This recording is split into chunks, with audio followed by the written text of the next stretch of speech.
के लन ना कर ले तहरा बहनी के गाड़ी में छुछुनर के बच्चा पे लो मतलब ना सुनता नहीं भाई लोग भौजा भैया कैसे कहत तारे कि तहरा अखिया के कजरा झगड़ा कर ले बा। ए भैया जी वो तो खाली झगड़े में कर ले बा, अगर हम रहते नु तो पेलवाइयो देती। ए मादर अपना काम कर रहा म्यूजिक रुको जरा। हाल बा भाई, आज हम फिर से बात कर ले बानी अवधेश प्रेमी, धनंजय धड़कन, रंजनलाल यादव एंड भैया जी के बारे में। तो यही से कहते हैं भाई लोग वीडियो जैसे लास्ट देखम वीडियो में नू बहुते मजा आई। तो वीडियो बना के एक ही मकसद बा आप सभी के हंसे और हंसाने के लिए, ना किसी के दिल को ठेस करने के लिए। तो बिना कोनो लानो लहसुन कनु आज के बकचोदी स्टार्ट कर जाओ। तो लंड पेड़ा ताकतार खोल के दे देना, जब तारा हाथ में फूल थमाइए दे बाबा सनु तो ते खोल के दे दा तुमको मौजो आई।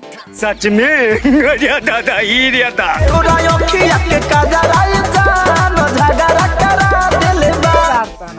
तहरा के कहलक कि तू जा झगड़ा कर ले, मतलब ना सुनता नहीं भाई लोग। भैया कैसे कहत तारे कि तहरा अखिया के काजरा झगड़ा कर ले बा। ए सर तना चुपचाप रह, मुंह पेल देम तो मान जइबो। अखिया के काजरा जान झगड़ा करा देले बा। अच्छा तोहरो के झगड़ा करा देले बा, तो काम करो सर तो नहीं आ के हमरा बाघा बाबू के लंड चाट भौजी नु तोहरे के दी और सभका के लभक बीमारी धरा देले बा। सर तो नहीं चला भौजी मान लेला छोट बड़ के नु लत के बीमारी धरा देले बा। तो भौजी का करो सबको उघार के दो कि भौजी के समय में फैली हो जाई।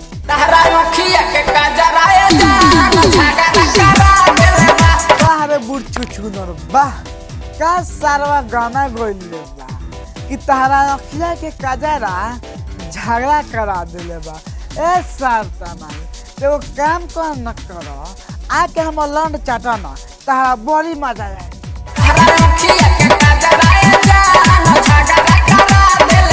रंजन भैया अगर झगड़ा करा दिल बा तो तहार मुँह हाथ कहाँ फूटल बा, ना हमरा के बताओ कहाँ फूटल बा। सर तू झूठ मत बोलो।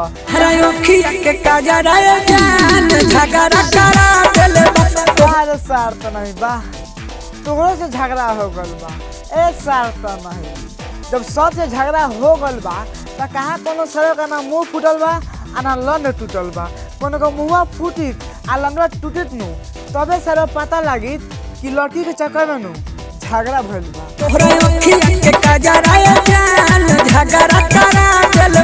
गाँव में लंड ना पेलवा दिलवा तारा बहनी के गाड़ी में छुछुना के लंड पेलो का सरवा कहता कि तहरा अखिया के काजरा झगड़ा करा दिले बा। एक कैमरा मन एते गाना का हटा दे। अब सरवा गाना सुनते सुनते नु हम हई सनके लागल, अगर हमर उठी नु तब मानी ना।